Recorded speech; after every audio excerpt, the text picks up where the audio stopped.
most of the students are facing. So this is my question to all of you. Can you please answer it?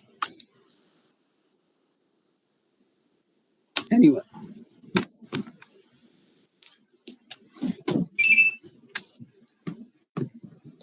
So more clarity with the research methods, research design, and which test to use on which kind of scales, literature review. So that kind of clarity has been there if compared when I did not join the PhD. Okay, that's good. Anyone else? Anyone? So I think you all are scholars or teachers. So you are doing research. So what's the difference you are facing? What's the problem you are facing when publishing and writing an article? Anyone has published any article in any journal till now? No one? No one has even approached any. No, sir. Okay. Okay. So no problem. So it means that you don't have any idea of publishing. Writing a thesis and writing a research paper, it's different. It's very much different. So today we'll be discussing what is the difference between writing a thesis and writing a paper. Writing a thesis is an easy part. But when we are writing a paper, it requires a lot of challenges. Okay. So I think 20 participants have joined. So a very good morning to all of you again. So I'm starting my presentation. Good morning. Good morning, sir. So I'm just sharing my screen. If people are able to see, just let me know. Okay, research paper.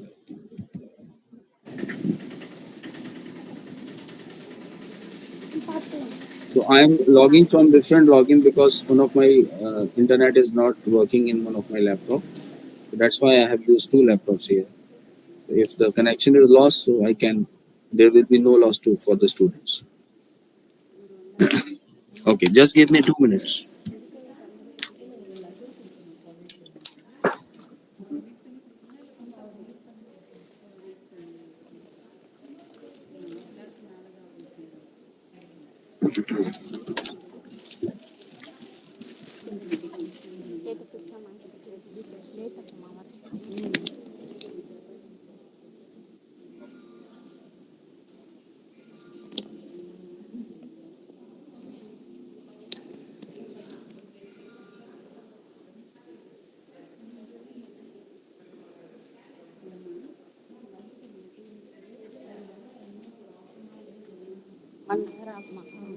அவங்க என்ன கேட்டாங்கன்னா நீங்களே அவர் கையில் கொடுக்கணுமா இல்லை நாங்கள் யார்கிட்டயாவது கொடுக்கலாமான்னு கேட்குறாங்க.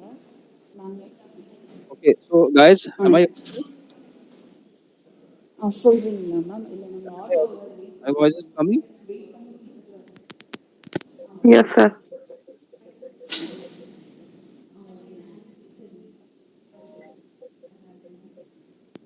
Okay. Let's start with the presentation.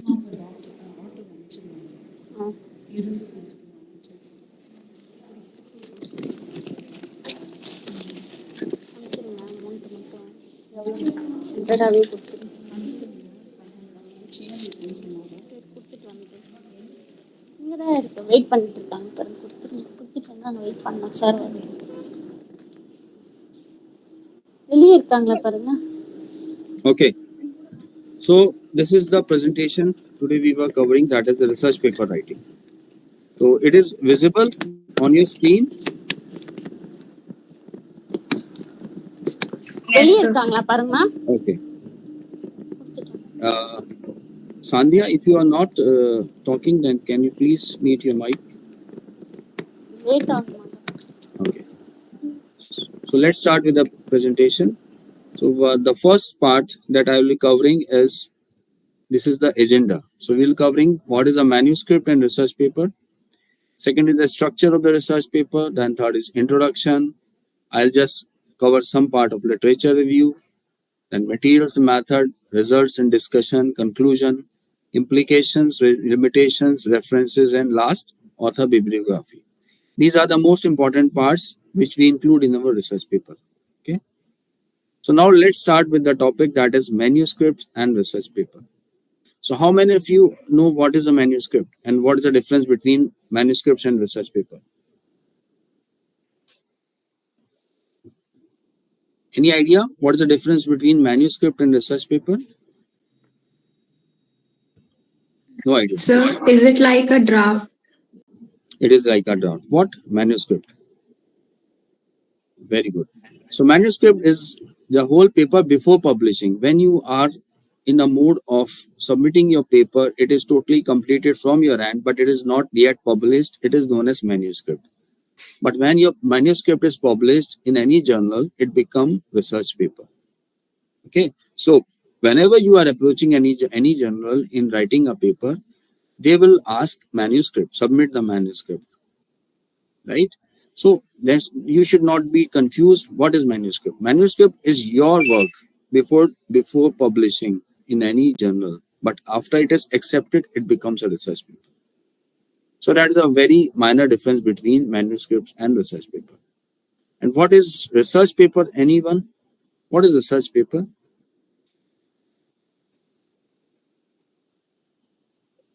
When the What is the paper logic? gets published, Yes, when the Aiman. manuscript gets published, it is become research paper.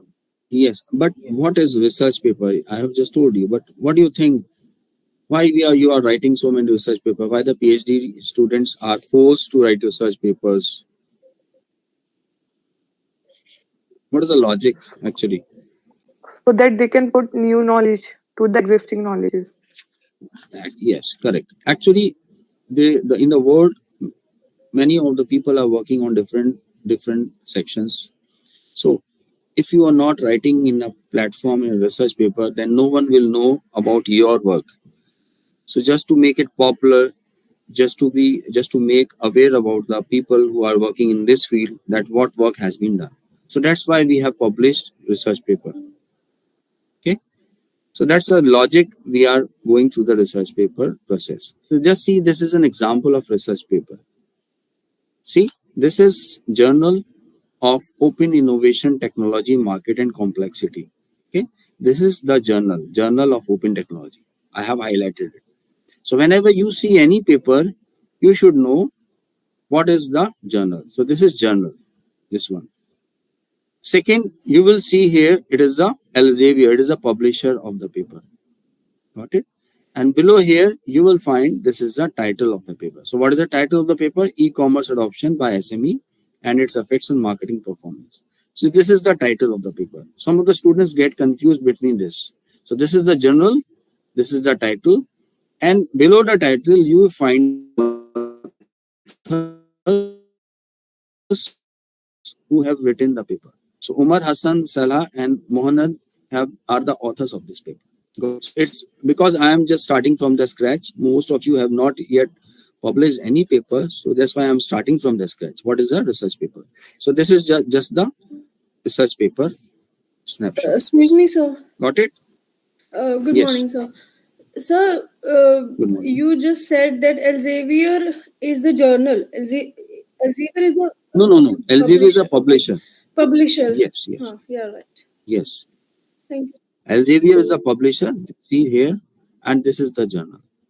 Journal of Open Innovation Technology. Elsevier is a very good publisher. It publishes many journals. Yes. Thank you. Okay.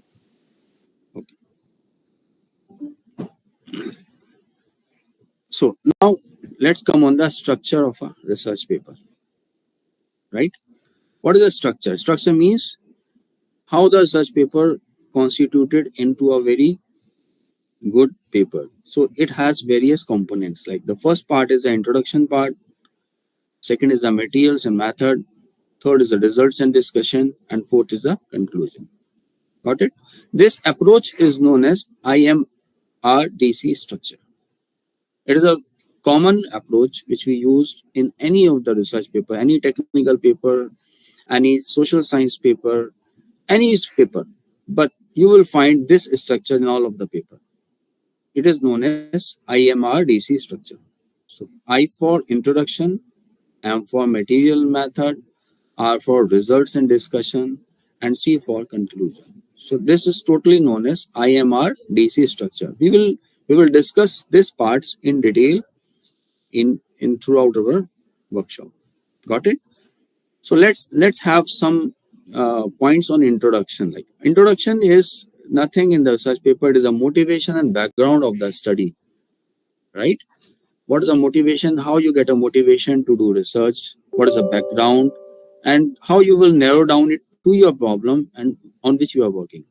So introduction section, you have to write all these things. Second, in the material and method section, you have to write the whole research methodology procedure. We will discuss one by one in detail in this workshop. So is it clear? Introduction, material, method. The third component is the results and discussion.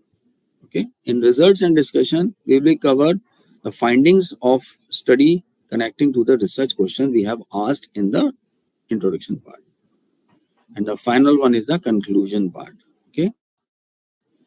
So in conclusion, we provide a concise summary of the key findings. What we have find in the results, what we have discussed in the results section, we have to write in the conclusion, and also the implication and what are the sense of closure of the study. So this is the structure of research paper. Any questions till now? Have you seen this structure in all the paper? I'll show you one paper.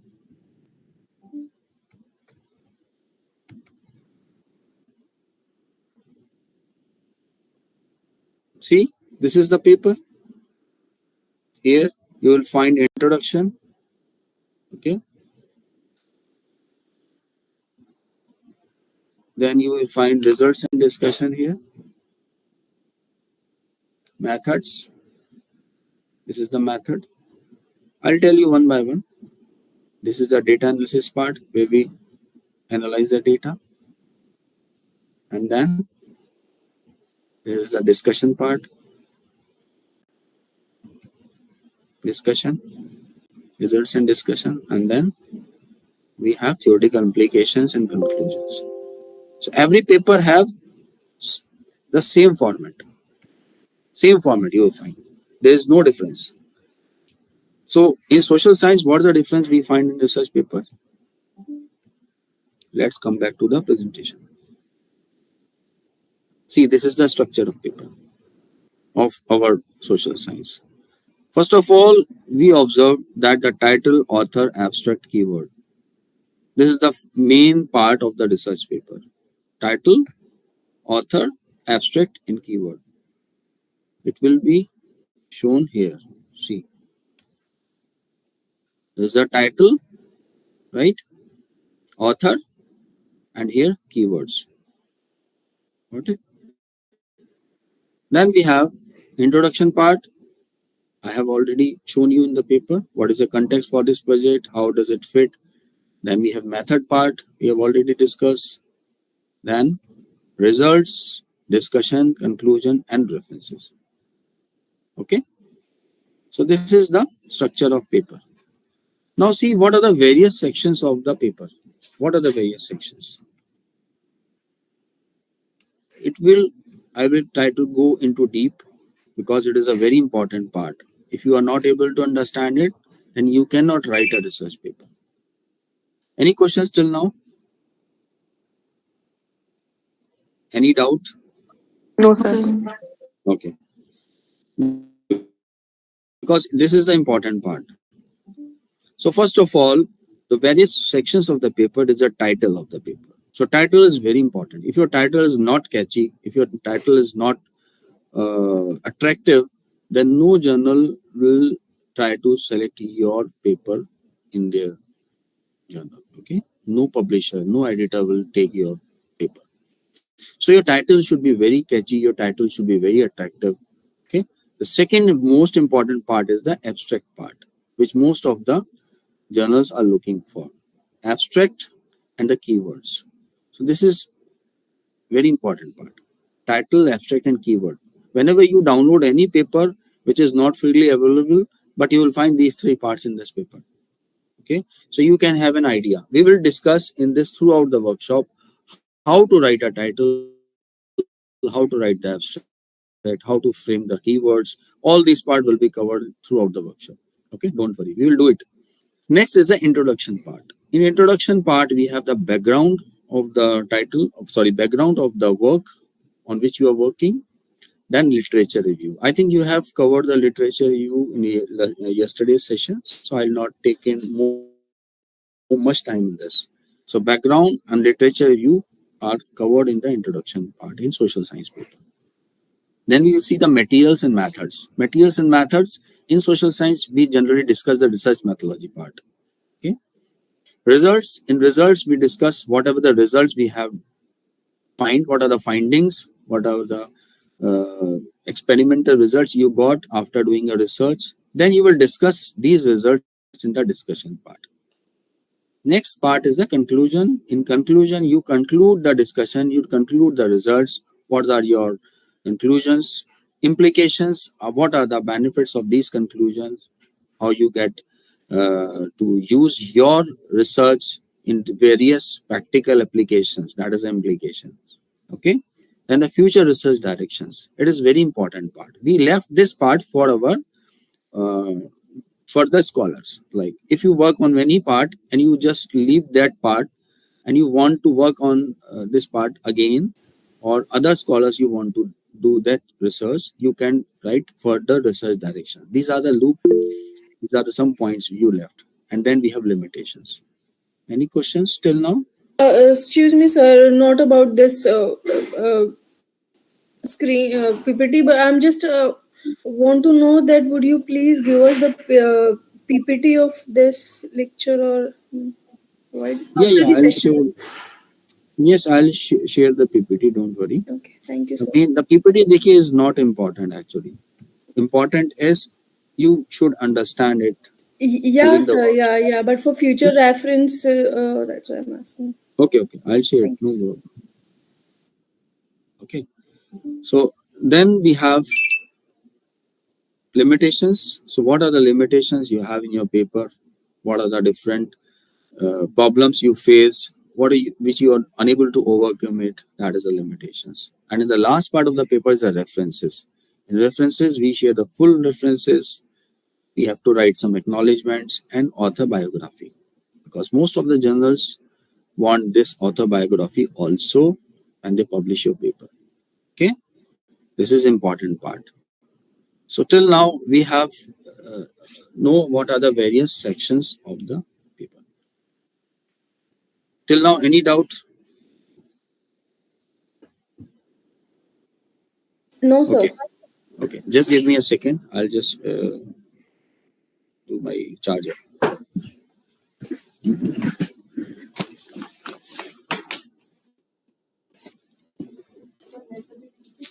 Ji ma'am ठीक है net का मैं देखता हूँ.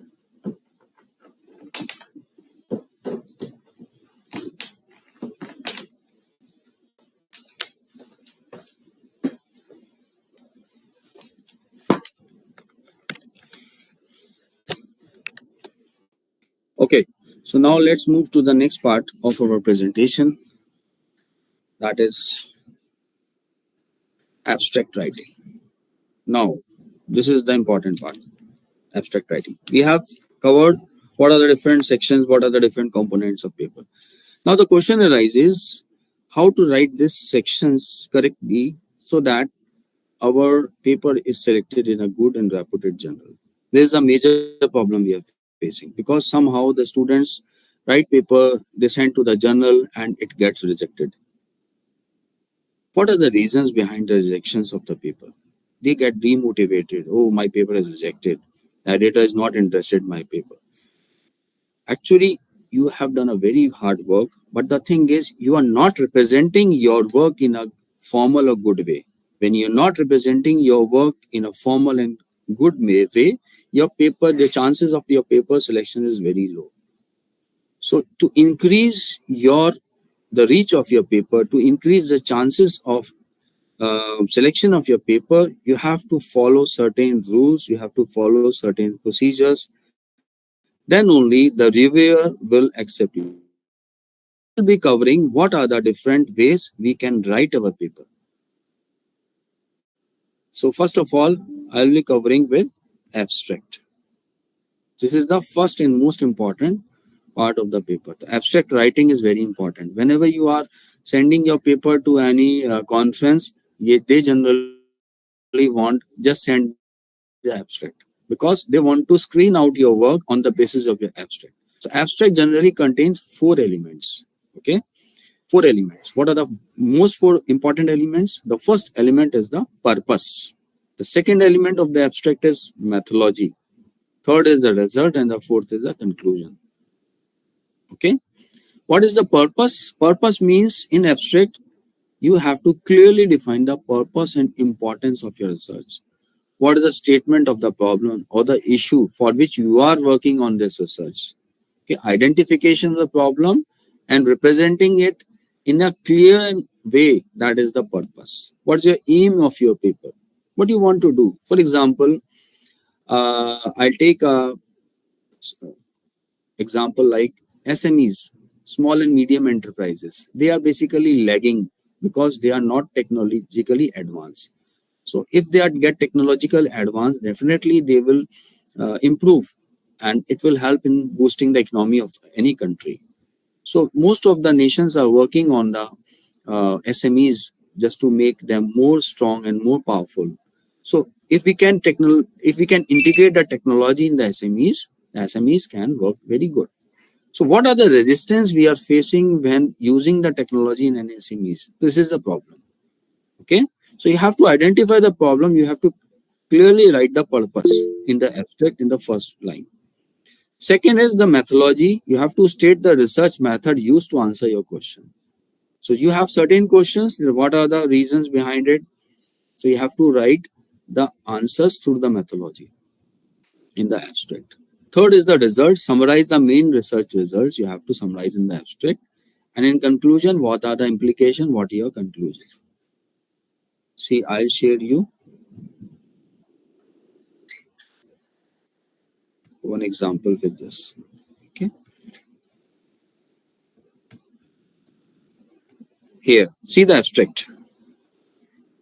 In abstract, this is the abstract of a research paper. Okay. This is the purpose. I have identified what is the purpose of this paper.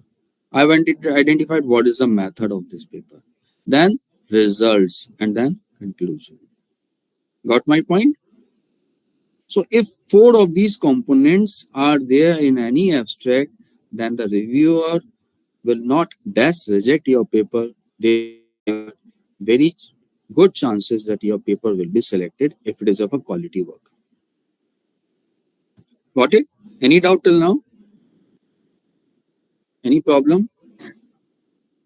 Sir, Yes. if like there is some conference and they ask us that you have to write a paper or present a paper, and usually they give a certain date, a deadline to submit the paper, or they tell us to submit the abstract before, but Hmm. usually we are not ready with the papers. Then in Hmm. that case, if we have to make the abstract or submit the abstract first, then how can we add the results? Okay, that's a very good question.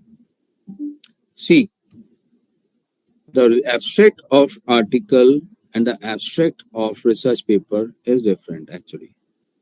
When you are working on a paper and your conference is asking for abstract, you know what is the purpose of your paper, you can write it.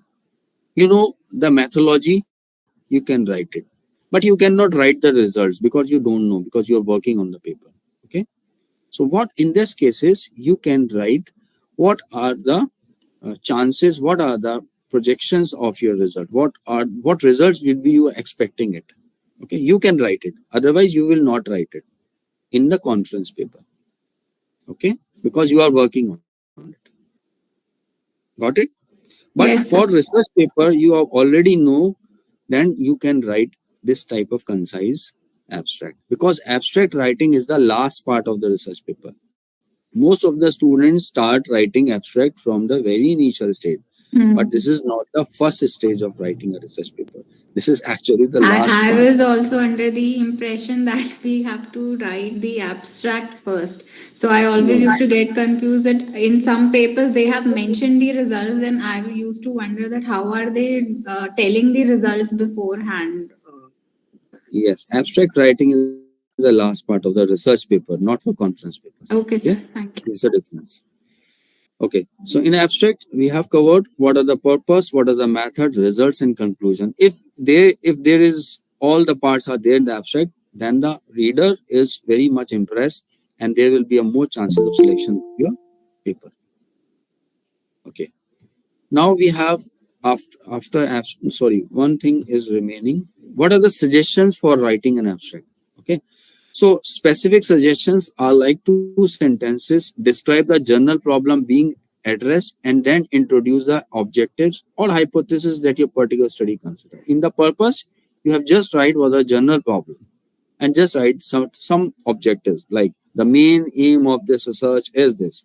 The study is try to investigate such and such. In this way, you have to write this. 1 2 sentence describe the technique used, avoid experimental details. Like you will write this study can be conducted by using a questionnaire method, and we will take the sample of 300 students by doing this research. So this is a technique. You have just write one and 2 lines. Then report the most significant result. It is observed from the result that perceived usefulness is one of the very most important variable we have observed in this research. In this way, you have to write the most significant result. And last concluding statement, what you have concluded from the conclusion. References are not cited in abstract. This is very important point. Please consider. Please remember. Do not write any reference in an abstract. Okay. Some students I have seen. I was working before joining Jamia Hamdard. I was working in Department of Management, Delhi University. So we generally gave assignments to the students for abstract writing assignments type. So what they do is some of the students do what they do the referencing in the abstract. So this is the very common mistake they do. So I'll just suggest him not to write any references in an abstract. So now you are able to write an abstract. You all of you, you can write. See, this is the abstract. I'll just read it. I'll share the paper with you so that you know how to find the 4 parts from the abstract. So sorry to Okay. interrupt you in between. What about Ruchika's ma'am question that she has asked that if in case we have to submit an earlier abstract and we do not know about the conclusion, so how are we going to add our conclusion part in our abstract? Can you please just repeat that once again? See, actually, I have said that submitting an abstract in conference paper and research journal is different actually. Okay. In conferences, you are about to write a paper, so you don't know the results. So either you should skip the result or you can write it. What are the chances of getting the results? What are the most suggestive results you can get? Okay, but in general, you should know what is the result before writing an abstract, because in writing a research paper in general, abstract writing is the last part. It is not the first part. Got it? When you are approaching a conference, you are suggesting an idea actually. You are presenting your work in terms of your work to the different delegates or the experienced people who just look your work and suggest some changes or suggest some modifications in conference paper. Okay, but in research paper, you have to present your finalized work. So in this case, abstract writing is different. Okay. Okay, sir. Thank you. Now come on the next part. That is abstract. I think you all know what is the abstract. You can write it. Okay. Now the next important part is the keywords. Keywords. In any research paper, we have certain keywords. Keywords, 4 to 5 keywords should be selected so that search engine will find your paper. Why we are using keywords? Because whatever the keywords you have provided in your research paper, the database or the of a particular uh, search engine will search that keywords and try to make your paper. Okay. For example, I have put keywords in my research paper, e-commerce. Okay. And another scholar sitting in America, they are searching paper related to e-commerce, and he type e-commerce in Scopus database. Okay. So my paper will be there in this search list because I have provided a keyword e-commerce. So keywords are very important. You have to be selected very carefully uh, before submitting your paper because they capture the essence of your paper basically. What is the essence? What is your crux of the paper? Your keyword should reflect it. And it is used to help the scholars or the researchers to find the paper, relevant paper for that. Okay. So like here, what is the importance of keyword? The purpose of keywords in a research paper is to help other researchers find your paper when they are conducting a search on that particular topic. Okay, I have just told you. Second, keywords define the field, subfield, topic, research issues that are covered by the article. Whatever the topics you have covered, it is reflected by the keywords. Most electronic search engines and databases like Scopus, Web of Science, journal websites, they use keywords to decide whether and when to display a paper to the interested readers. I think yesterday you have done literature review and Manpreet ma'am have shown you the Scopus uh, and how they have searched the papers using the certain keywords. So that keywords are used which we have inculcate in our paper. Okay, I think you got it. My point. Any doubt till now? No, sir.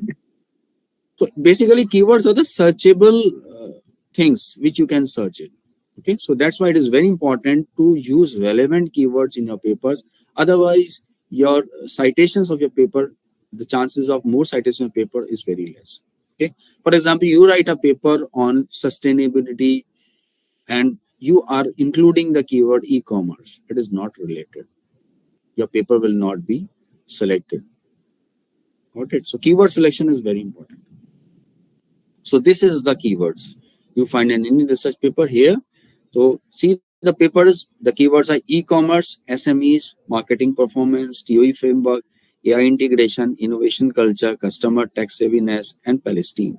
So it means this is your crux of your paper. All these keywords are used in either in any major part of your research paper. Okay. Okay, now the very important section, that is an introduction. Till now, any questions you can ask me? Any question? No, sir. Okay. Any chat? I'll just check it out. No. Okay. So the very important portion of our research paper is introduction. Most of the scholars, most of the researchers don't know what to include in the introduction section. I'll spend most of the time on the introduction section. Okay. So that you should know what is an introduction. Introduction is a very important part and it should answer three important questions. Okay. The first question is, what am I writing about? Second is, why is it important? And third is, what do I want the reader to know about it? Okay. It means what I'm writing about. Why you're writing a paper? What is the logic? What is the importance? Why? Why should I write? Why should I choose this topic? What I'm writing? This is a question you have in mind while writing an introduction. Okay. If you don't have this question in your mind, you cannot introduce your paper to the reader. You have to increase the readability of your paper. See, how you can increase the readability of the paper? By writing a very good introduction. Okay. Sometimes I have seen that when you are reading a paper and you are reading an introduction portion, you get bored. You see, it's not coming into my mind, it's going out of my mind. This is not related to my paper. Okay, just leave it. Maybe the paper is very important, but the introduction is not good, so you'll not consider that paper in your review. I think you have faced this problem, some of you. When you are reading the paper, you are reading the introduction, you got confused. So many difficult languages, and I am unable to understand. And second problem the researcher is facing is how to find particular components in this paper. So we'll cover this part in the introduction. So the first question is what I am writing about. We'll know why is it important and what do I want the reader to know about. So these three questions will be answered in our next slide. So introduction is an important and challenging part of any research paper. Okay, as it establishes your writing style, the quality of research, and your credibility as a scholar. If your introduction is not very much good, your writing style is not good, then definitely it put a question mark on the credibility of a researcher. Second, it is your first chance to make a good impression on your reader, because the reader, after reading the abstract, what you will do when you search the paper, you read the abstract and then you see that this abstract is good or bad. Okay, and then it is your first good chance to make a good impression. If your abstract is very good, you can make it. Second, the introduction gives the reader background and context to convey the importance of research. It should begin by broadly introducing your topic, then narrow down to your focus research questions. Okay, so introduction gives the background. What's the background of your research? What is the importance of your search? Okay, it should begin by broadly introducing your topic. Okay, then narrowing down your focus research questions. Okay, any doubt till now? Just a second. Any doubt in introduction? No, sir. No, sir. Okay.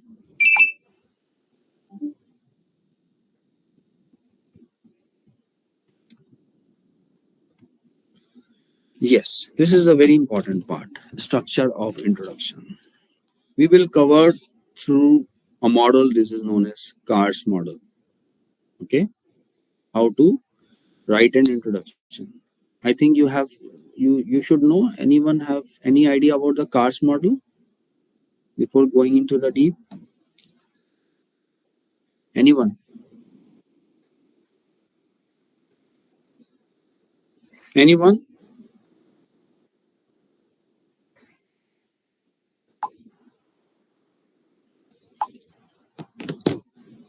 No? Okay. No, sir. No, sir. Okay. So the structure of introduction, that is to create a research space model. CARS model means to create a research space model. It was established by John Swales to describe the process scholars use to give context to their research with three progressive steps. So this model was developed by John Swales, okay, and they have provided three progressive steps when we are writing our introduction part of our paper. This is very important. So the first step they told the scholars or the researchers that the establish a territory, okay, and the second step is establish a niche, and the third is occupy the niche. Okay. First is you have to establish a territory, the niche, and then occupy the niche. What is the territory? So this step is used to demonstrate the relevance of a chosen topic and briefly review previous work on your chosen topic. Okay, so what you are doing, you are going deep into the ocean of knowledge and you are collecting the background papers related to your knowledge. So you are just choosing the papers, and then you are writing it, establishing your territory, because without a territory you cannot do. It's just like if I tell you go to the ocean and find the pearl from the ocean. So you will go to the ocean, finding different parts of the ocean, you will find the pearl. But when you define your territory, this is my territory, here I should find the pearl, and you can take the pearl and come out from the ocean. This is like the research. In research, the more you go deep into the ocean, the more you came to know about it. But it will take time also. So just to reduce our time, we have to fix our territory. Got my point? So This is first step is used to demonstrate the relevance of the chosen topic and briefly review previous work on your chosen topic. Think of this as stepping into the ongoing academic conversation on your topic and noting the important ideas. Second is the establish a niche. Niche means it's a step involved identifying a gap. Okay. So my question is to all of you, what is the research gap? Because I think you have covered in your previous uh, workshops, in your previous days in the workshop, you have covered what is a research gap. Please, anyone, what is a research gap? Bhavna? Sir, any problem that has not been answered in the studies that we have read, or Okay. or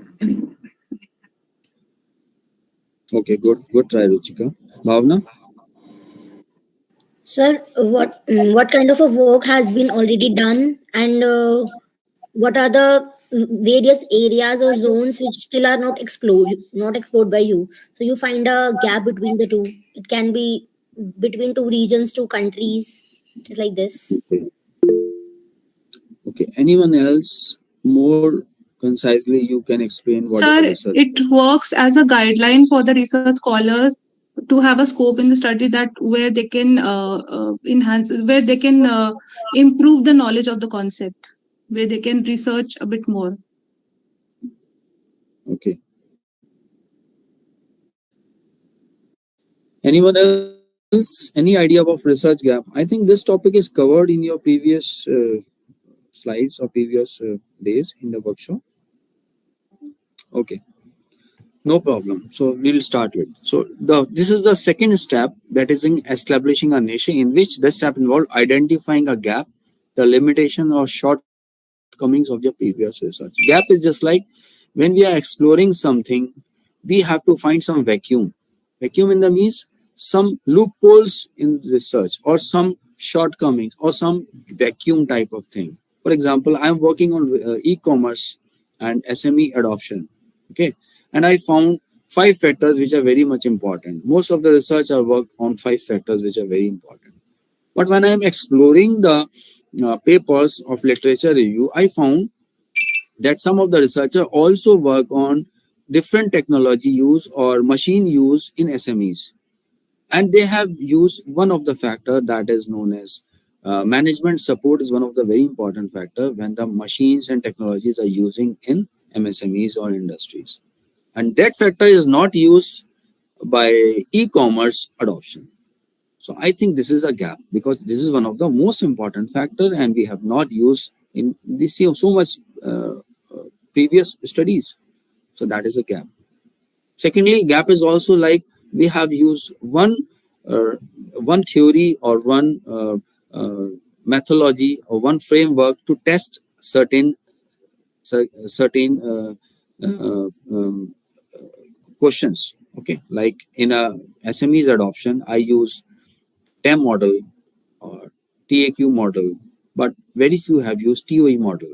Or TOE model is like outdated. We have to introduce some more components in the TOE model. So I modified it to TOEI. I individual factor I should including it. So this is a gap. Got my point? So gap is just like a vacuum. It's just like a limitations or shortcomings of your previous research.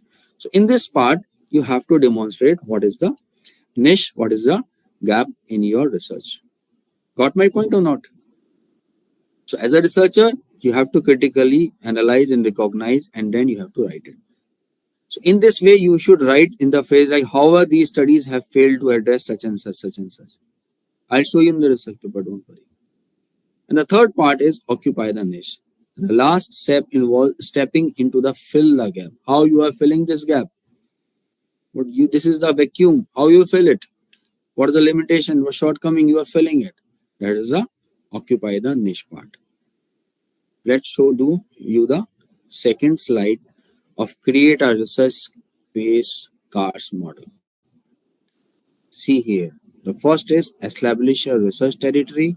Second is establish a niche. Third is occupy the niche. First one will give you a situation. Okay, when you are creating a niche, your background information, it will creating a situation. When you are moving towards niche, finding the territory, a niche research gap, then you are finding the problem. When you are occupying the gap, then you are providing the solution. Okay, so establishing a territory, you find 3 points. That is a background, you will find general problem and specific problem. But when you are establishing a niche, you find a research gap, certain research questions, hypothesis also will be there. And when you are occupying the niche, you will find the purpose of the study, objective of the study, and significance of the study. Got it or not? Yes. Anyone? Any doubt till now? Are you getting it or not? What is the introduction? Yes, sir. Got it. Okay. Now I'll just explaining it through with the help of a research paper.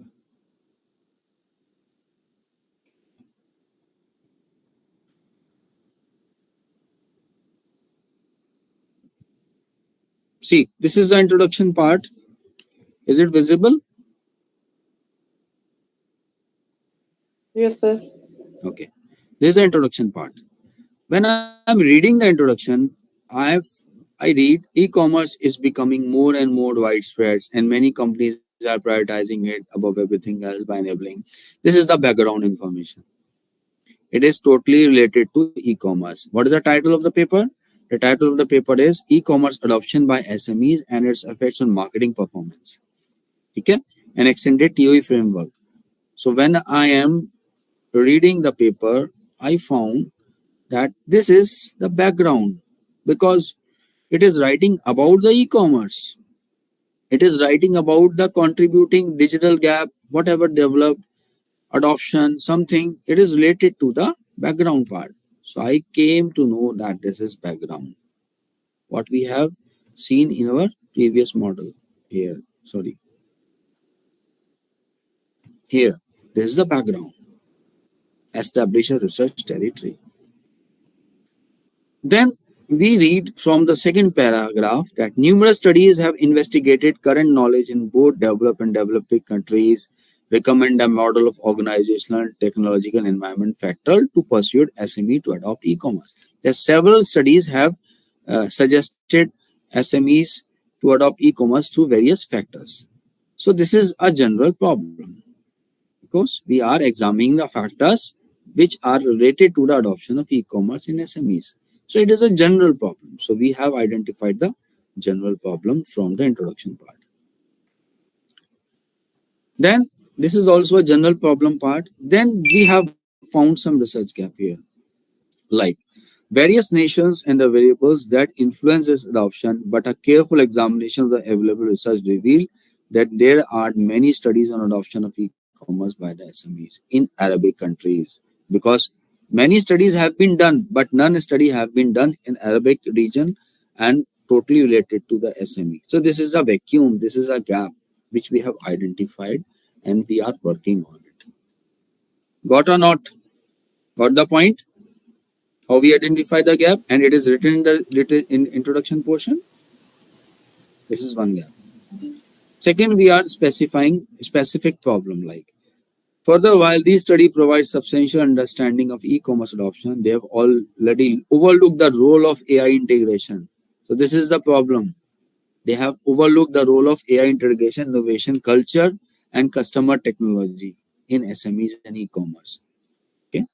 So now in this portion, we have identified a specific problem.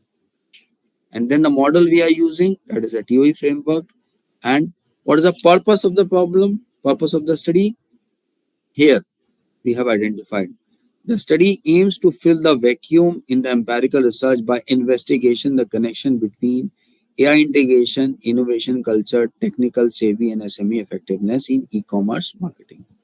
So we have identified the purpose of the study in this introduction. And then these are the research questions. Questions means, how does AI integration impact SME adoption? What role does innovation culture play? in influencing SMEs? To what extent did customer technology affect SMEs? How does competitive pressure influence? What is the impact of business partner? So these are the questions. So my students, I just want to tell you that when you are writing an introduction paper, these all mostly parts should be included in your introduction portion. Otherwise, your paper is not justified. Okay.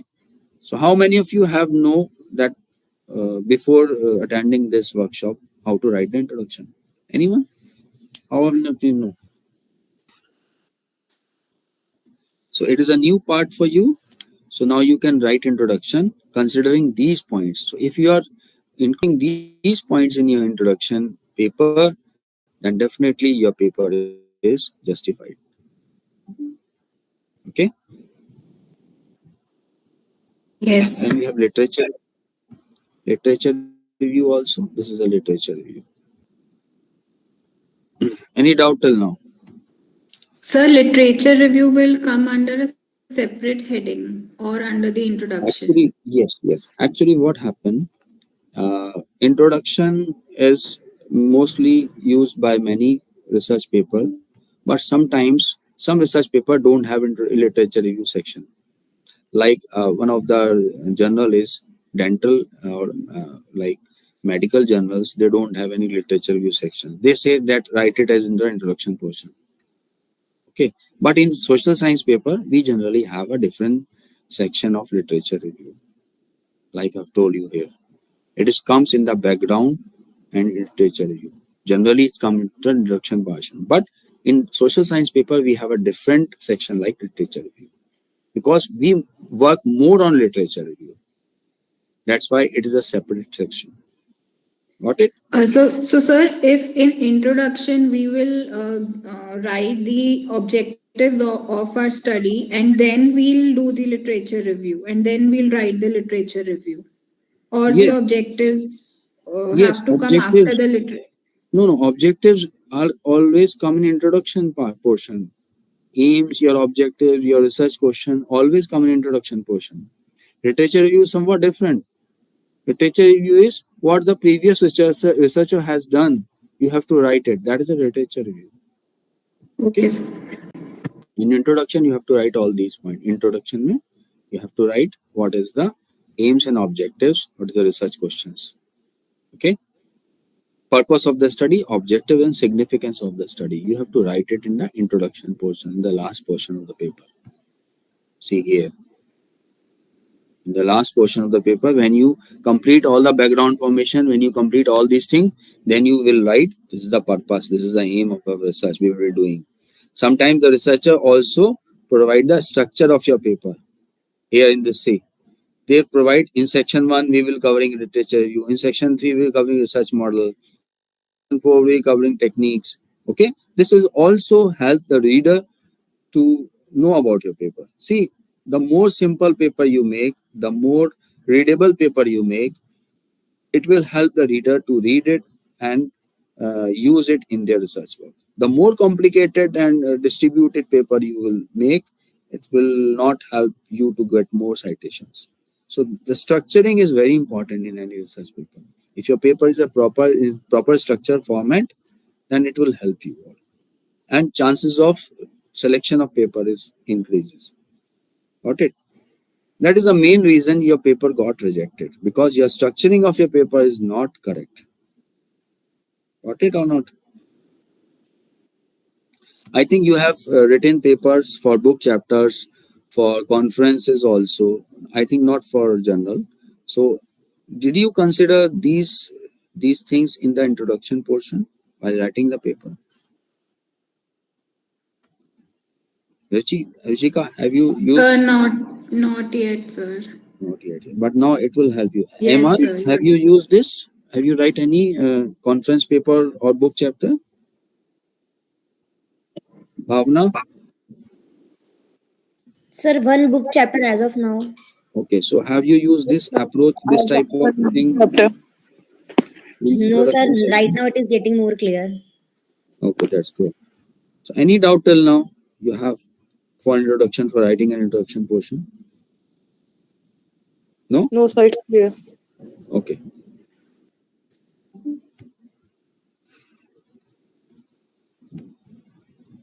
Okay. Now we come on the second part of the paper, that is the literature review part. Okay. The literature review is a comprehensive overview of all the knowledge available on the specific topic till date. I will not take too much of time on this portion because it is already covered in your yesterday lecture. Okay. But if you have any doubt, you can ask me. So literature review is comprehensive overview of all the knowledge available on a specific topic till date. Literature review is one of the pillar on which your research idea stands because pillars are your basement. Because if your basement is weak, your research will collapse. So it is the pillar on which your research idea stands since it provides context, relevance, and background to the research problem you are exploring. So when you are exploring some problem, it provides a concise background to it. When you decide on research topic, usually the first step you take in direction of conducting research is to learn more about the previous research published on the topic. Okay, so literature review is one of the very important step. Whenever we are going into the research, we have to find out what else the people have done in this field. What's the new I want to do? Because if you are replicating the old work, no one will appreciate. I am very sorry to say, but in Indian research, whatever that we are facing that most of the students are replicating the previous work, and that's why the chances of getting paper published is very less in good journals. I'll tell you what are the different type of journal, but there is a very last chances. What the reviewer comment? The reviewer simply comment it is not a novel contribution to the existing body of knowledge, and they simply reject your paper. Why? The reason is there is no addition of knowledge, no contribution to the knowledge. And the reason is you have not done a thorough review, you don't know what the else has done, and you're repeating the same work with different region, with different data sets, with different sample size, and it will not giving you a very good research. So that's why doing research, literature review is very important. Yeah, any doubt? Someone is asking any question? Okay. So next part is the purpose of the review. The review demonstrates your ability to research. It also showcases your expertise on your chosen topic. So if you are very much expert, then only you can do a research. So the literature review makes you an expert of your topic. If anybody asks, your guide is an expert and you are an expert, I always said scholar is expert than your guide on your topic because you explore more. You have done literature review. Guide is simply guiding you. He is not expert of your topic. He is expert of his topic. Scholar is more expert because he has done a thorough literature review. So if you not do a thorough literature review, you will not become an expert and you will now never become a good researcher. So by including literature review in your projects or thesis, you're also providing your reader with most prevalent theories and studies on your topic. So you are showcasing the reader that there are different theories available in the knowledge, different theories available in the market, and you are using this theory because this is related to your topic. You are providing the suggestions also. You are providing the gaps also. This theory has certain gap, this theory has certain gap, and I am filling this gap with my theory. Okay, so that will be a novel contribution to the existing body of knowledge, and this can also be achieved only when you do a thorough literature review. This helps your reader understand your project thesis better. It is more credible and reliable author. Okay, now the question arises how to start a review. Chalo, now I'll ask you the question, how to start the review. You guys will tell us. Okay, how to start the review? Any idea? Yesterday ma'am has covered this topic. You should know how to start a review. It is a very fresh topic you have already learned. How to start the review? Shirley, Rax, Spencer, Shikhil, are you there? Rashi, no idea. Mamta, hello Spencer. Yeah, can you please tell how to start a literature review?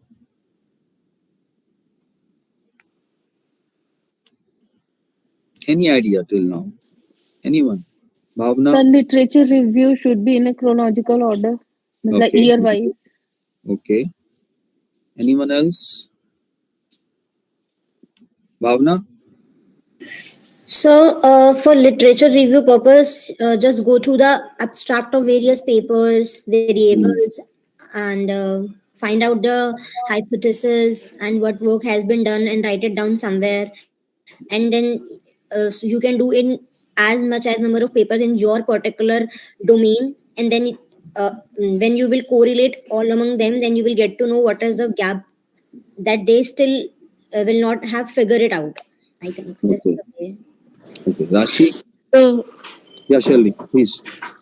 so my like the earlier thing that I covered was literature review. I was doing it for my one of my papers. So what I did, I took my important variables, put it on Google Scholar, and I read a lot of papers from there. And I Okay. made an Excel. For me, having the Excel for all the papers was easier. Hmm. And over there, when I shortlisted every variable that I had read in different papers, I could easily understand which paper is closer to my topic. So this is how I started my process. Okay. Good. Very good. Rashi, any idea? So we can search over various platforms available like Hmm. Scopus and Web of Science, Hmm. Google Scholar, Shodhganga. Hmm. All the topics relevant with our own topic by taking into consideration different variables which are important within our own study. Okay. Okay, guys. So Spencer has given some. Spencer, hello.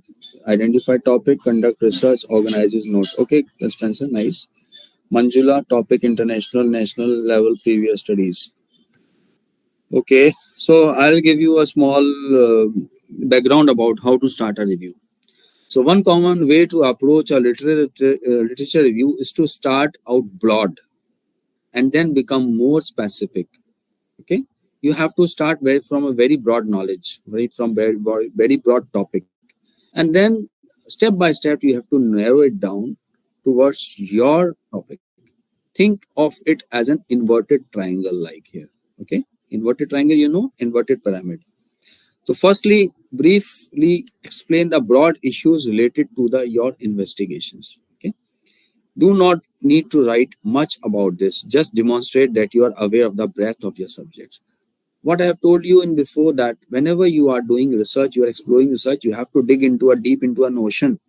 So in this way, you are exploring the ocean, and then narrow your focus to deal with only that studies which are overlapping your research or your area of concern. First of all, you have to cover all the studies, then narrow it down to the studies you are related to your work. Then finally, find it out what these studies have nothing in common, or what the gap you have find it out, so you can do the research. So first of all, broad issues, studies which overlap your studies, and studies that are directly related to your investigation. So most probably you have a large number of research paper in the broad issues.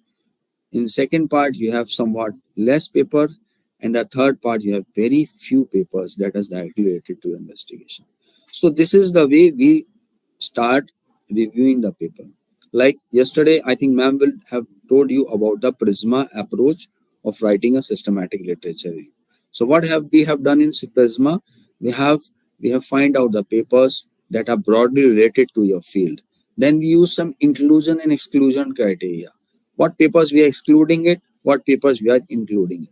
So the more inclusion exclusion criteria we fill, your category will becoming less and less, and finally you got few papers that are related to your topic, and you will do the research on this. Got it or not? Okay, Yes, I'll sir. share I'll share one of my paper with you. Just I'm writing on a paper.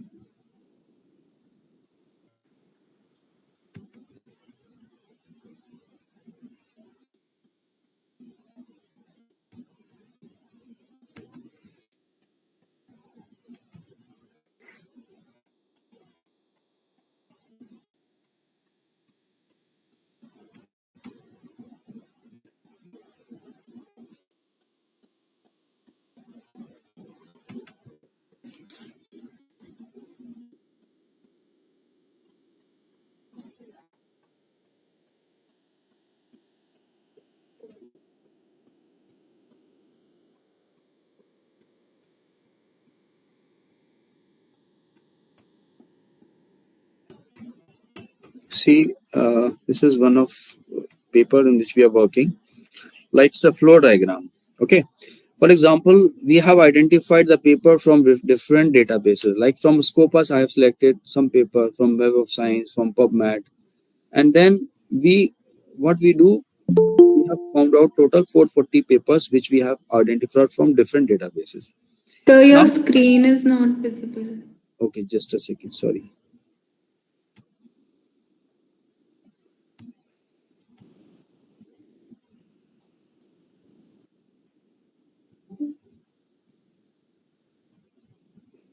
See, now it's visible. Yes, sir. Okay, so this is one of my paper on which I'm working. That's is a flow diagram. Like, so we have identified the paper from different databases, like from Scopus, from Web of Science, and Pub. So we are identifying it. So totally we have identified like 440 papers, and we have removed the duplicate records. Okay, so after getting the paper screen, we have used some exclusion criteria on the basis of title and abstract. Okay, so we have excluded these papers on certain parameters what we have to explain the paper. So after that we will got 73 papers exclusion criteria ke baad. Then after that we exclude conference chapters books, so that finally we got 46 papers, and these papers are associated with the with we are looking for. Like here, this is the paper we are looking for. Okay, then we will do the analysis here in this paper, that is a literature review. Got it or not? I think you got it. Yes, Sir, sir. can you please Yes, sir. repeat again? Okay, yes. See, Mamta, here, this is a flow diagram of research Prisma approach. In this, I have identified the paper from Scopus, from Web of Science, and from PubMed. So after using the screening there on this website, I identified 218 paper related to my study, 29 papers from Web of Science, and 250 from PubMed. So I find out there are certain duplicate records. So I used some reference management tool and remove the duplicate papers. Then after removing it, I found out 440 papers that are related to my study. So here this is the broad section of paper, 440 paper. Then I narrow it down through various filters like exclusion and inclusion criteria. So I excluded, I got 73 papers. So here in this, we have studies which overlap your research. Then I again do some exclusion criteria like book chapter I excluded from the paper, and I got 46 paper. So this is the paper which I got it for my final review. Sorry, this one. Okay, this is for final review. So in this way, I have find out the paper. Then I will do the analysis on this paper. We will do the analysis like in this way. Okay. So this is the way we start our literature review. Now got it? Got it or not? Yes, sir. Any doubt till Yes, now? sir. Mamta, your doubt is clear? Yes, sir. Very much. Chalo. Now let's move on to the next topic. Okay. What are the different types of literature review? Actually, there are 14 types of literature review. So many literature review. But we generally used 4 major types of literature review in our research. The first one I think ma'am has covered. The first is a narrative review. You all know. Okay. Second one is a systematic review. which ma'am has covered yesterday, then meta-analysis, and then scoping review. Okay, so you know what is a narrative review? Yes, please tell. बताइए क्या होते हैं? What is the difference between all these reviews? Narrative Narrative. review is like a storytelling type. Very good. Hmm. It is qualitative, Okay. whereas meta-analysis is quantitative. Okay. What type of quantitative? How it's become quantitative meta-analysis? What is the difference between systematic literature review and meta-analysis? Not so sure about it, sir. It's a very, very common question, and most of you are not aware of this. Some of them overlap it, but this is difference. And there is a very minor difference between meta-analysis and systematic literature review. Narrative means when you are doing the review through the traditional method, you are digging into the deep, you are finding the papers on your biasness. Which paper you think it is good, you just take it in your pocket, read it, okay, I'll refer it. There is no system. When you are using, selecting the paper, identifying the paper, without any system, it is narrative. Most of you are doing narrative literature review. You go to the Google Scholar, put the keywords, download the paper, make it in a folder, and you find its paper is good, you just use it. But there is no system of downloading the paper, screening the paper, using the paper, writing the paper. When there is no system, it is narrative based. But when there is a system, you have used Scopus database, you have used the filters, you have downloaded the paper, you make it, this screening is done, exclusion, inclusion criteria is there, you are using a system, a method, a approach, then it is known as systematic literature review.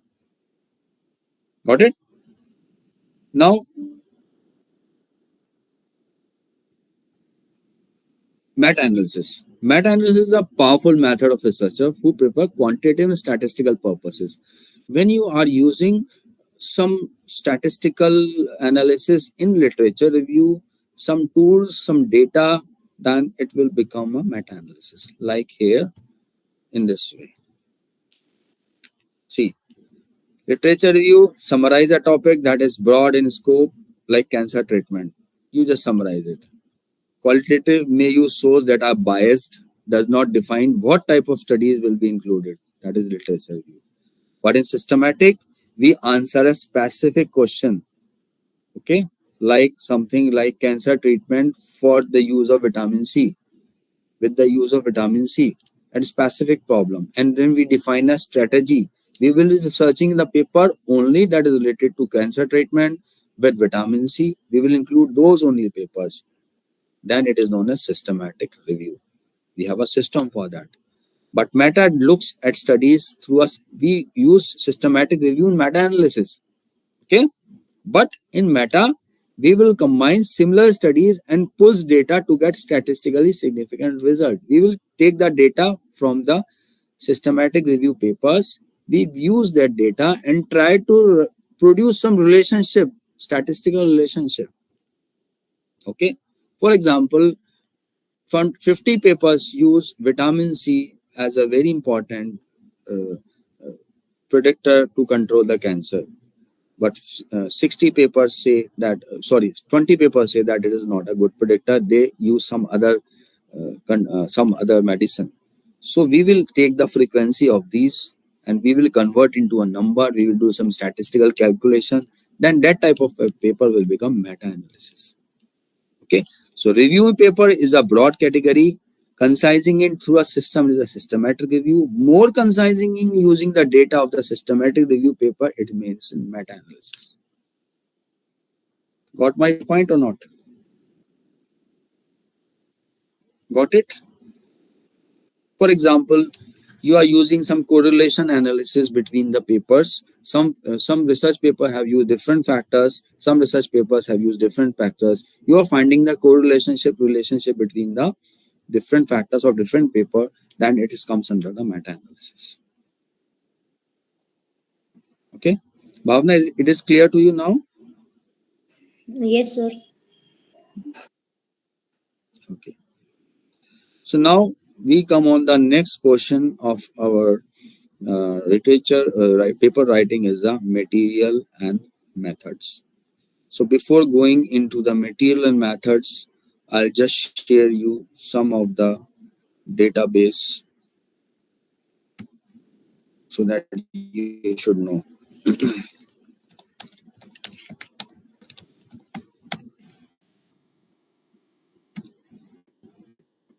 Just give me a second.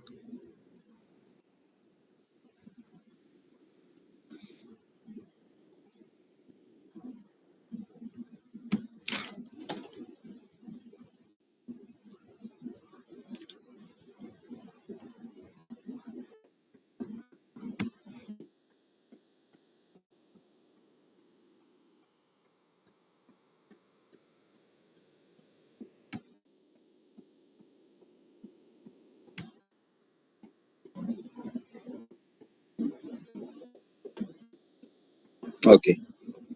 I'm sharing my screen for sharing you some of the databases which we find. Like I am just taking the login and I'll provide you the explore, that is e-resources, Scopus. Stop presenting.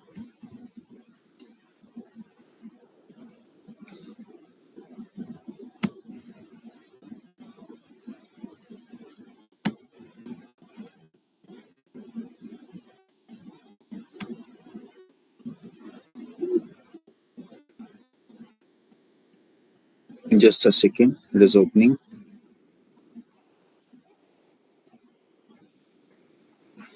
Yes, it's done.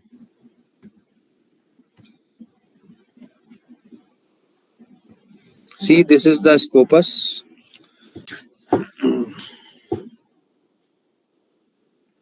Screen is visible. Is it visible to all of you? Yes, sir. Okay. See, in Scopus database or Web of Science, you will find here is article search, abstract, and keywords. Okay. Article title. Okay. It means whenever you are writing some keywords here, it will search from article title plus from the abstract plus from the keywords. Okay. Like here, if you take it as author, so it will search the related documents that are in the author. For example, you will use only article title. You will find paper that is related to article title.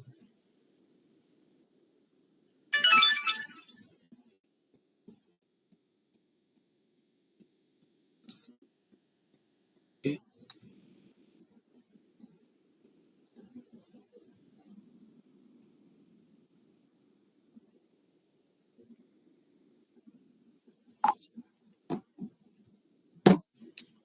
See, when I use article title, it will search all the papers that is related to the in the article.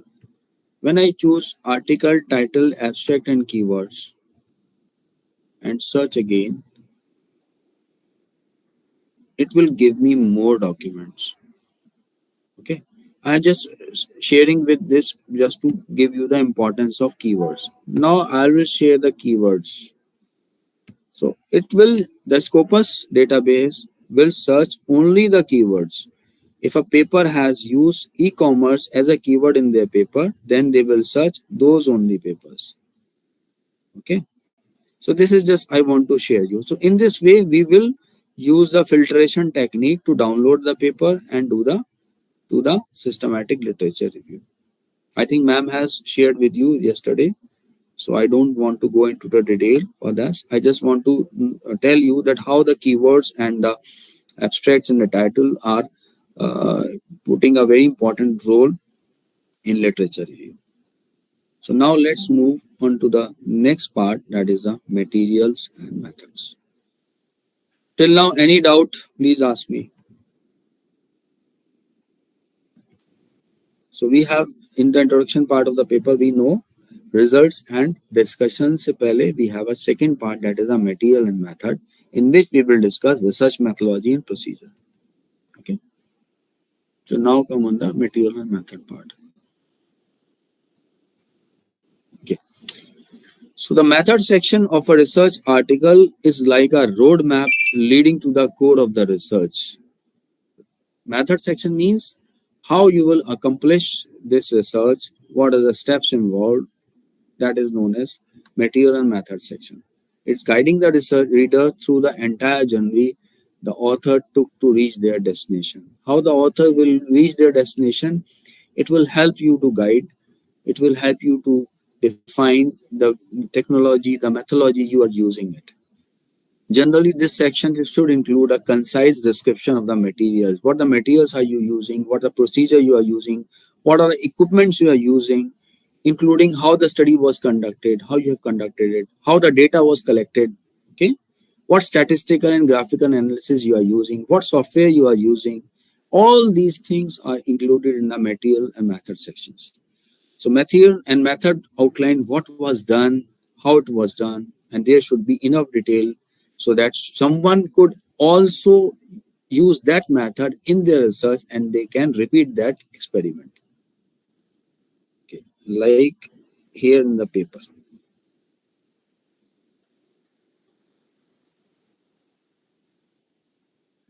This is the method. Okay, like in this method, we have briefly explained that through random sampling, 450 SMEs were selected as participant for their study.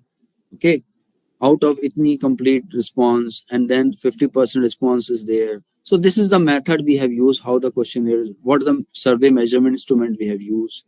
This is also complete in method. Okay, data analysis, how what the software you have used, all these parts are covered in methods and material. Got it? So generally, you will find research methodology in your research paper. Research methodology is very important and is the heart of any research. It is the heart of any project you are working. Because if your research methodology is not correct, the chances of rejection of your paper is very high, very high. Because the editor or the reviewers generally, first after reading the introduction, they generally focus more on the research methodology part. If your methodology is not correct, then you cannot do research. For example, we are taking systematic review paper. In systematic review paper, if your methodology is not correct, like you are not using Prisma approach, your selection of paper is biased. So that's why they will not selected your paper. Because research is unbiased doing some work, right? When we are biased, it is not in research. So in methodology section, it should be reflective that your research is unbiased. You are using certain system to get the results. If this method is done by second person, then it will also get the same result. So this is the methodology. So methodology section of your paper describe how your research was conducted, how you have conducted this. For example, if you want to go to Shimla, so what is your methodology? You will take a taxi first step, then you go to the railway station. Second step, you take the ticket, you sit into the train, then you will offboard it from the railway station, then you take the taxi, then you go to the Shimla. So the methodology, the method you have adopted, research methodology is like a blueprint, how you will design your work, what are the steps you will involve in doing your research. So this information allows reader to check whether your approach is accurate or dependable, because the reader will just, is a very clever person, reviewer, we can get it from your paper that you have fudging your work or you are using something unethical. So that's why they can check it. Your approach is correct or not. They can check it from your research methodology part. So that's why your research methodology part is very important. A good methodology can help increase a reader's trust in your finding. If you find that your methodology is very good, he will have developed some trust in your findings. Okay, he's a very good person. He's used a very systematic way of doing this work. So I think it's a very good research. But if you use haphazardly, then no one can publish your work. Okay, a reader should need to know how the data was obtained, because if you are collecting the data from your colony and doing a research, it is not a research, right? Because research is unbiased way of doing the work.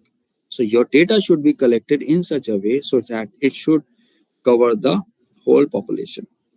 So readers should know what the sampling technique you have used, how you have the conclusion that I will use this sampling technique.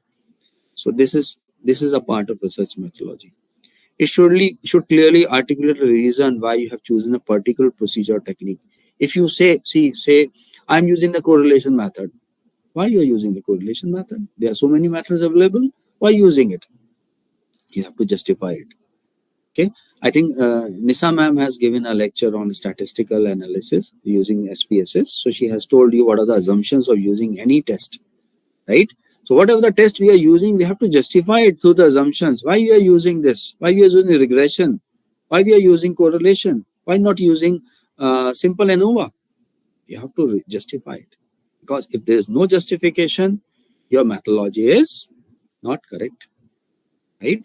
Because different data has different types of assumptions, and we can use, if the assumptions are checked, then only we can move into a particular test. Otherwise, we will not go for that test. For example, if your data is not finding the normality, and you are approaching and you are getting the results from parametric tests, you will not get the results. It is wrong because you have not justified. It is not normalized data. How you can do the parametric test? Okay. So in social and behavioral sciences, it is important to always provide sufficient information to allow other researchers to adopt or applicate your methodology. So in social sciences, it is always important that you should provide relevant information, detailed information in your research paper so that the scholars or the certain other researchers, when read your paper, they can adopt your methodology and can do the research in a systematic way, and they can also get the same results or some related results. Okay, so that's why methodology is important, is very important. This method section must explicitly state what was done, how it was done, okay, which equipments, tools, and techniques were utilized while doing your research, what tools you have used. For example, one of my scholar was very interested in doing a study in neuromarketing. So I suggest him, how can you do that? How can you get the data of neuromarketing of a human being? He said, I don't know. If you don't know how you can do that, because for reading the neuromarketing, you should know the neuromarketing stimulus and signals of that person, of a particular consumer. So for measuring the neuromarketing signals of a consumer, we should use some EEG signals, some tools which can read the retina of a person, some ECG signals which can detect the heart rate. Okay, so what are the methods in this? What are the tools we are using for doing this research? You say I am doing the neuromarketing with the help of questionnaire. You cannot do that. God, it will not give you right results. Got it? So what are the methods? What are the techniques you are using? It should be clearly represented in your research methodology section. How was the measurements calculation taken place? How will you calculate the data? What are the different types of data? What is the calculation you need to do before conducting a research? What patching protocols, softwares, analytical methods you are using? That should be included in research methodology portion. Okay. So this is the heart of the research. If your research methodology did not include these information in your research paper or either in your thesis also, then there is a chances of comments from the reviewers. Got it? So let's see what is the structure of method section in an empirical paper. So when we write a paper, we have certain sections in our research methodology. The first part is the research design or the study design. I think Sadaf ma'am have covered this topic in his presentation, research design and study design. So most of you are aware of that. I will not take more time into this. Second is the participants' samples in the subjects. What you are covering, what is the samples? Third, your instruments, your measures. Are you uh, read the data? What are the instruments you are using to reading the data, collecting the data? And the fourth is the procedure. What are the interventions you are using? What is the procedure you are using for doing the research? Fifth portion of the research methodology is the data collection. How you have collected the data. Okay. And the last and the most important part is the data analysis, statistical analysis. What are you using in your paper? One and most important part is data analysis portion. Some research paper also include one more portion that is known as ethical consideration. Okay. What is this?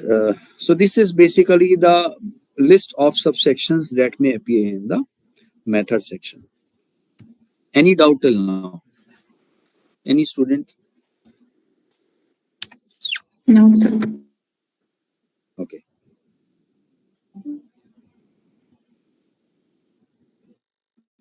So now let's move on to one by one on each of topic of research methodology. The first part is the research design or the study design. Okay. So research design means, what is a research design? It is a blueprint. It is a procedure. What was your research design? Your overall strategy for answering your research questions. How you will answer your questions, research questions. What is the strategy you are using? That is your research design. Why is the method you choose considered legitimate with the field or the discipline? Why you are using? This is research design. Why is the method the best approach for answering your research questions or accomplishing your purpose? What are the different type of research design? Anyone?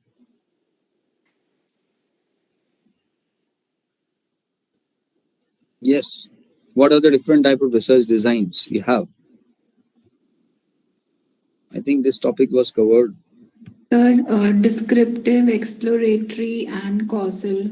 Okay, very good.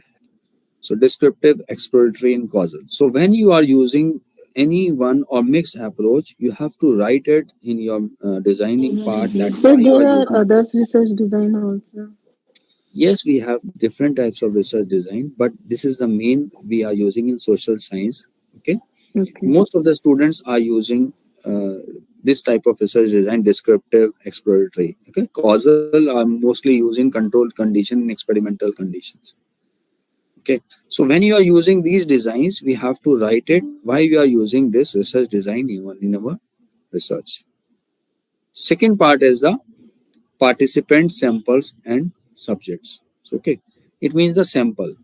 When, where, how are participants recruited to your study? Why you are considering this population or sample for your study? Why you are considering students only? Why you are considering millennials only?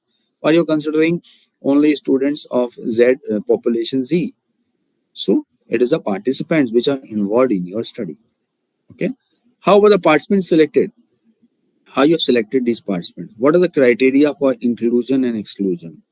Which participants you will take in your research, which you will not include it? So that is a sampling technique methods we have already covered in the previous workshop. Okay, sampling technique methods. What if anything was done to ensure the participant sample is representative of a larger population? This is very important. Actually, when you are taking a sample, then you have to justify it. Why you are taking this sample? Why you are using this? You have to justify it. I'll take an example. Like I'll share.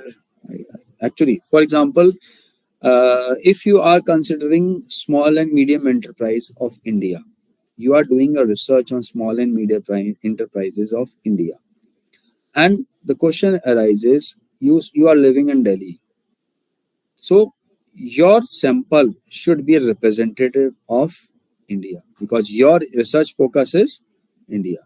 So in this case, you have to collect the sample from different states, different parts of the India, right? But it is possible if it is not a project, whether it is a possible to collect the data from every part of the India. As a No. scholar, it is very difficult. It is very difficult. But if you will collect it, then it will definitely, it is a very good research if you collect it. But it is very difficult. So what we will do, how to justify it, that how we can collect the data. So one of the student do what he has done. He come to me and then we say, okay, you just find it out what is the major area, what is the major region where we find a more concentrated SMEs, more the clusters of the SMEs, in which state the SMEs are more. Because if a state is having a more SMEs, we can say that India is having SMEs in this area. So we'll go to there so that we can take samples from there only. Okay, so it will try to represent the population. Got my point? So he go to the website of MSME and try to find out the regions where the clusters of SMEs are very large as comparison to the other parts of the India. He found that Delhi, UP, okay, UP is one of the region where we have found most of the SMEs are concentrated there. So, okay, sir, I'll cover UP and NCR region. Now, it is also not easy for us to cover the whole UP because UP is very big, NCR is very big. Now, not a question arises. It is also not convenient for a student for a PhD to collect the data from this. So what we do, he again go to the website because we have to justify it with the reference that this is the reference as per the survey of MSME. We have found the clusters are more concentrated. Itna percent SMEs are concentrated to this area. So now he again do the research in MSME's website and try to find out the clusters in UP where it is located. So he found somewhat in Agra, Bulandshahr, Meerut, Ghaziabad, Delhi. Okay, these are Hapur. So these are the clusters. These are the major clusters of small scale industry. So now we have selected these regions to collecting the data, and definitely they will be representing the population of the our research. So now it will be easy for the researcher to go to these places and collect the data. So this I was just want to tell you that if anything was done to ensure the participant sample is a representative of a large population, so your sample should be a representative of a large population which you are taking. And there are certain tools also which we used it. Okay. Second, next part, the very important is the what was the intended sample size. The sample size at the beginning of the study, the sample size at the end of the study. Sometimes the students use longitudinal studies, cross-sectional studies, but I'm just talking about a simple study like what is a sample size determination? How we calculate what is the optimum size for our study? Anyone?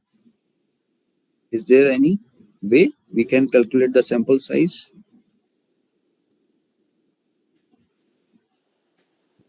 Yes. Yes, there are certain thumb rules. There are certain rules through which we can calculate the sample size of our studies. There's a book known as Cochrana's formula. Cochrana's formula is a formula which generally used for calculating the sample size for defined population, for undefined population also. Nowadays, certain softwares are there. Like I think one software I have used in my paper, Power BA. Just a second. G Power. G Power is a software we can use for calculating the sample size. I'll show you.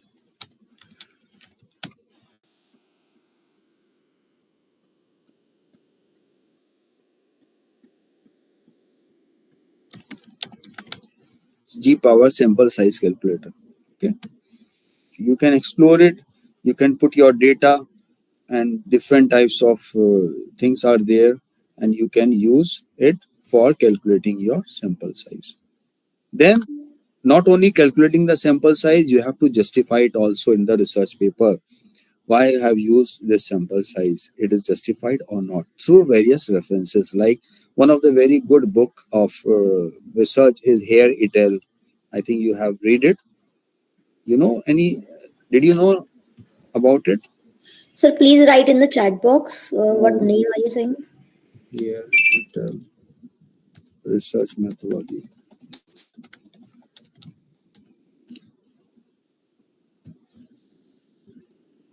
Research methods for business. Joseph F. Here, Retail. Research methods for business. This one is a book. Research methods for business. Joseph F. Here. This is also a very good book. So you can read it. And Naresh Malhotra is also a very good book. And in this you find some references like when you are using previous studies. If you don't find any sample size, then you can justify it with the help of previous studies. Okay, and Naresh Malhotra is one of the good book also. It will provide you some references of using this. So one book is Naresh Malhotra.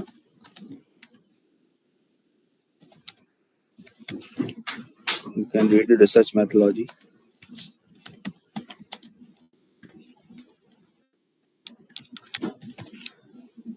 Okay.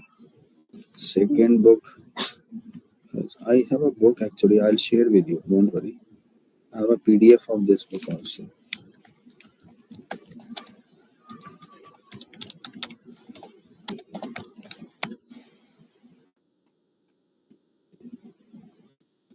Yeah. Research method for businesses. This one. Okay.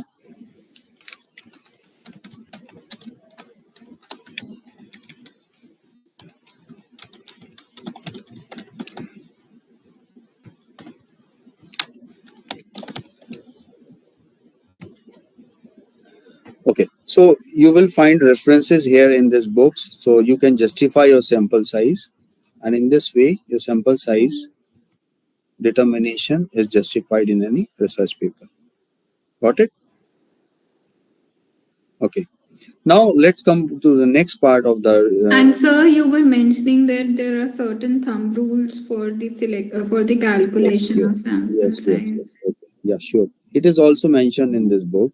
The first thumb rule is that if you are using variables like in your questionnaire, okay, for example, you are using 40 variables, okay, in your questionnaire. The thumb rule is 40 multiplied by 10. That is 400 should be the sample size. That is quoted by Hairtel in his book. Okay, that is one of the thumb rule we can use. Second rule is in Naresh Malhotra. You will find that they consider that the previous studies.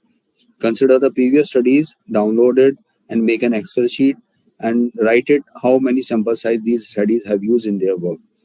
For example, you will find that 300 to 40 is the optimum size. The most of the 70 to 80 studies have used. So you can take 300 to 40 sample size and quote it as Naresh Malhotra. Second way. Okay. Third way, you can use a Cochrane formula. That is also book written by Cochrane. It also provide you the rules for sample size calculation. Just a second. Cochrane formula. Okay. Just read it and you will find, because if I will do the lecture on sample size calculation, then it will take approx 1 hour also. Cochrane's formula and all these things. So I just take a brief because I have to cover the research paper writing. Okay. So you can read it. If you find any problem, you come to me. Okay. You can write email to me so that I'll give you some guidance on this part. Thank you, sir. Okay, because when I do my research, I have justified my sample size from 3 ways. Okay, first is a Cochrane formula, second from the Naresh Malhotra, and the third from the Hairtel. So it will be more and concise and more justified. No one can question on your sample size. Otherwise, reviewers will put question mark how you have calculated this sample size. Okay, so more justification you give, more on the safe side your research is. Got it? Okay, now come on the next part of your methodology, that is the instruments and measures. So I think Shikha ma'am has covered this portion. I'm just briefing it. What are the instruments and the measure you have used in your research paper? If you are using a survey, questionnaire, structured set of interview questions, describe that instrument. So you have to describe your instrument. What are the instrument you are using? The second is, did you create the instrument? or did you use an existing one? Most of the scholars are using the existing instrument actually, because creating an instrument is also is one of the PhD. You can do that. It's a very good research. If you create your own instrument, your own um, questionnaire, then it is very good, but it's also included as one of the PhD. So most of the students use existing instruments for calculating the data. Okay. So then what we will do, we will take that instrument, we can modify it, but put the references also of that particular person. We put the due credit to the person of which instrument we are using. Okay. Have you have any idea about it? How you will using this? Okay, let me show you. Let me show you. If I got it, I'll show you. Thing is, my database should have alumni guest lecture context. Smart PLS. Okay, I'll show one of my student PhD questionnaire and the research database, like research review questionnaire, thesis, chapter model thesis.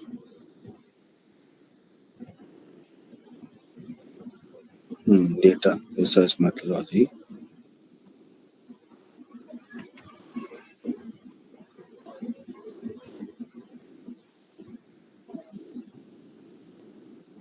See, this is the instrument. What she has done, she has find out the various variables. Like perceived usefulness is one of the variable. So perceived usefulness can be measured through various this factors, various variables. This is a factor. This is calculated by various variables, and it is the question which is measuring this variable. So I find the innovative teaching method useful, and this questionnaire was developed by Davis 1989. So we are adopting the questionnaire, we are adopting the instrument and putting the references also which are related to our research. Got it? So whatever the instrument you will find which is related to your research, you can use it and modify it according to your research. But you have to put due credit to the person who has created that instrument. Got it or not? Okay. So you have used existing one, then you have to cite it. How many questions or item did your instrument include? You have to write it. What type of questions did I ask? Likert type, multiple choice, open-ended, close-ended, whatever it is, you have to mention it in your research paper. And what variables are measured? Okay, what variables are measuring? You are measuring it. It should be included in your research paper. And the most important part is the reliability and the validity. If your paper didn't have the reliability and validity, then your methodology section is very weak. Do you know what is reliability and validity? Anyone? What is reliability and validity? Bhavna, Ruchika, Mamta, Eman, anyone? Reliability. Any idea? Okay. Means Sir, paper should be reliable. It can't be taken from any other source. Should be No, means its own paper should be written. no, Not no, plagiarism should be involved. no. That is not reliability. sir, I Yeah. think the trustworthiness, Sorry? the trustworthiness on a paper, how much reliable the No, paper reliability is. of a questionnaire. We are talking about reliability of a The questionnaire. reliability is we get the same result again and again if we are doing the same research. Okay, good, very good. And validity? How we can measure reliability and validity? What are the tools, what are the techniques we have used? No idea? Yes. Sir, validity is basically that the questionnaire we are able to measure all the objectives that we intend to, so that are there in our questionnaire. Okay, good try, but not correct. Okay, I'll tell you, don't worry. See, reliability means when your instrument is reliable. Reliable means that you are measuring something and it is providing the results again, the same result. For example, if you bring a weighing scale, you measure 1 kilo oranges in the weighing scale and it will give the reading 1 kilo. One of your friend came to your home, he said, hey, please let me check my mango, 1 kilo mango. He measured the 1 kilo mango and it will give you a reading of 1.5 kg. It means your instrument is not reliable. It is not providing the consistent results. When the instrument is not providing the consistent results, different readings, it is not reliable. And reliability can be checked through the tool we use in SPSS, that is known as Cronbeck Alpha. Okay, Cronbeck Alpha is one of the very important tool we generally used for checking the reliability of the instruments. Because you can adopt a scale of any scholar, of any researcher, but before using that scale, you have to check whether this scale is reliable in your field or not. If it is not reliable, then you have to modify it. You have to modify the questions. You have to change the questions. You have to modify the structure of the questionnaire. Okay, got it? Reliability. Okay. Now come on the second part, that is a validity. Validity means valid. It is valid or not. For example, one of your friend come to your home and say, "Hey, I just want to measure your height. I'll have buy a new instrument for measuring your height." You say, "Okay, what is that instrument?" He said, "I'll purchase this instrument, and it is a weighing scale, and it will measure your height. You just put your legs on it. You just come on it, and it's showing 50 kg. Your height is 50 kg. It is valid. Is it valid? No, it is not valid. No, height can be measured in meter Yes, and centimeter. definitely. So you are using a questionnaire for checking the perception of a customer, and that questionnaire is related to IQ. It is related. It is valid. No. So that's why we have to check the validity of the questionnaire also. There are different types of validity.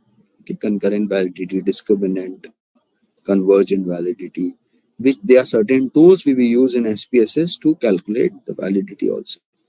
So validity is also very important part used, and we have to put it in our question, in our research paper.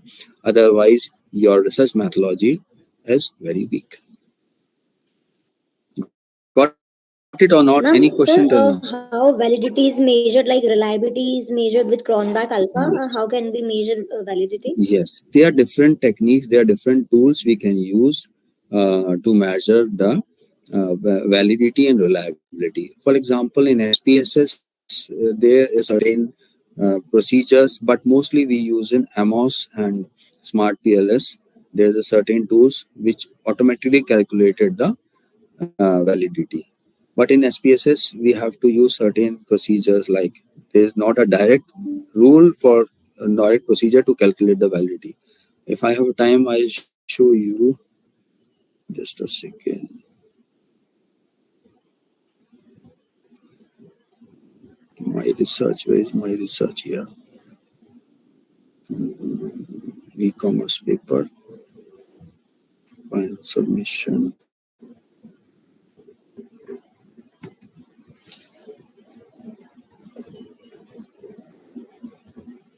One of my submitted paper, I'll show you.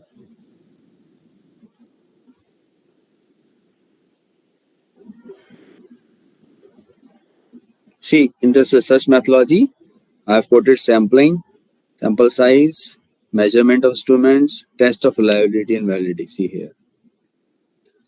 So test of reliability, validity, and identification of factors. So for this The purpose, for screen is Cronbrook not Alpha, visible. sorry, take second, just a second. Screen is not visible. No. Sir, it's visible. So it's visible. Visible, hai na? Yeah. From my side, it's not. Let me check. Okay. See, this is the technical factors, conversion validity. Okay. So we calculate the conversion validity here. The thumb rule for assessing the conversion validity, that if AV is value is greater than 0.5, so we will calculate the AV, average variance extracted through SPSS. First of all, what we will do the exploratory factor analysis, EFA, and from EFA we will calculate the factor loadings. Okay, and the factor loadings, we square it the factor loadings, then we calculate the average variance extracted. There is a formula. If the average variance extracted is greater than the 0.5, we say that conversion validity confirmed. Similarly, we will calculate the discriminant validity. Discriminant validity is also calculated through this. AV is calculated, then we calculate R. R is the value between this. Then we square the correlation of the R. And if R square is less than AVE, we can say discriminant validity is established. Got it?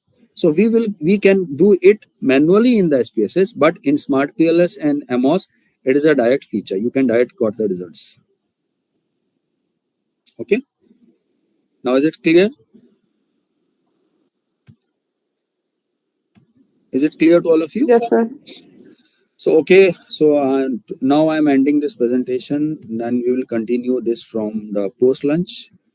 Till now, you can write down your problems, your questions, whatever the questions you have in your mind, and we will cover it post lunch after this. Okay. So the structure of the paper we have completed. Procedure and data collection is complete. Is remaining. Then we'll come on the journal part after the post lunch. How to publish the paper in a good journal.